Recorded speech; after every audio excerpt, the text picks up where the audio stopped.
Magandang umaga po.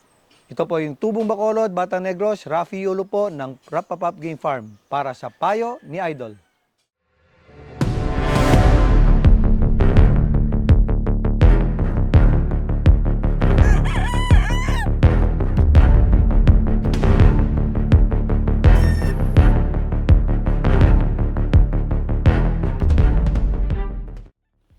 Ay, na-harvest natin yung cockerels kasi syempre para hindi po sila maglaban-laban. Kasi every batch po may tinatawag natin na alpha male. Alpha male meaning po siya yung hari, no? So pag magkuha tayo ng hari sa every batch, siguraduhin natin wag natin kunin yung isa lang na pinakahari. Kasi yung tendency po yan, pag kinuha mo yung pinakahari, yung sunod na dalawa, tatlo, apat na second na medyo matapang sa kanila, maglalaban-laban po yan. Tapos minsan pag masyadong matapang talaga, maglalaban na yan kahit bata pa hanggang patayan or madisgrasya.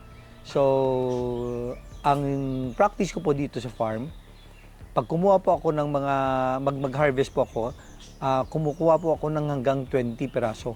Para yung sunod na natira po doon, yung mas bata pa na hindi pa masyadong mature.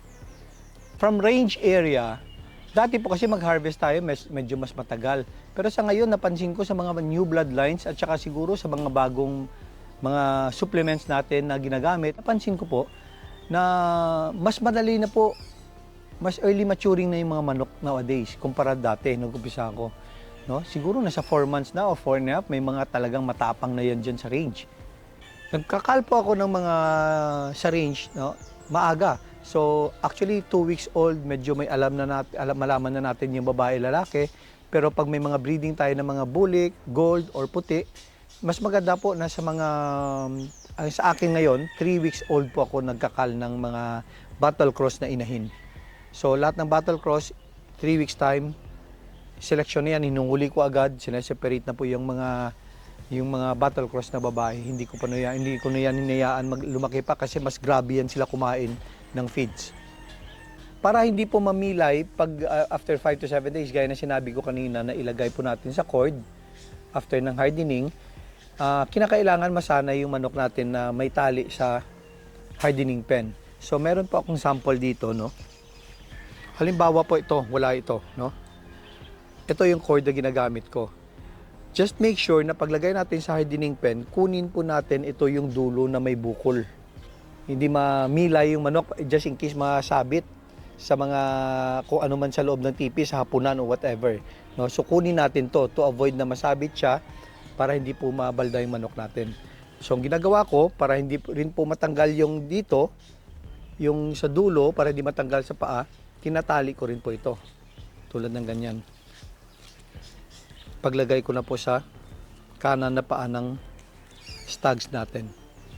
So ito po ay napakalaking bagay, konting bagay pero napakalaking tulong po sa pagdadala ng tali na manok natin na bagong harvest sa stags natin. Well, yung gaya ng practice ng mga malalaking breeders, yung practice natin para mas madaling matapang yung bagong huli natin na galing range. Ang isa akin, pagkuha ko talaga ng range, paggabi niyan, that same night mismo, pinupurga ko agad yan. Tapos sinasabay ko yung turok ng B-complex. Tapos kinabukasan, pag umaga, pag maganda yung panahon, pag mainit, nililigo ko po yan ng washout shampoo. So, yan po yung practice natin na sa first na paghuli, tsaka second day. Pagkatapos po niyan, pag gusto po ninyo na mas madali, halimbawa, bakit natin gustong madalian na maging matapang yung manok natin? Kasi pag hinahabol natin, may mga stag derbies tayo na sa salihan, mas maganda, lagyan natin paglagay natin sa hardening pen, samahan natin ng inahin. Pero in my case, hindi ko na po masyadong pinapatagal sa hardening pen. The most na po yan ay 5 to 7 days. Kasi pag masyadong matagal sa breeding pen, pag medyo ilan din yung inahin, napapansin po natin yan na mas madali pong bumagsak yung katawan ng stags natin. So, lagyan na natin ng 1 or 2 inahin. No, the most sa akin is 5 to 7 days. Yung pagbagong tali, halimbawa kanina na mention ko na pag paghuli natin, no, yung magkasama yung purga, turok, ligo, no? Pero after niyan, 'di ba, after 5 to 7 days na ilagay natin sa cord na, ay kinakailangan po natin talaga yung sa akin pag stags, every 15 days po talagang binibigyan ko yan ng maintenance, nagtuturo po ako ng B-complex. Tapos kailangan pa rin natin magpurga talaga parati ng Vermex 4 or Vermex Forte, no, sa cord natin. So every month po yan. No, every end of the month, I see to it na nagpupurga po ako sa mga tinali. Lalong-lalo na po sa mga bagong tali ng mga stags.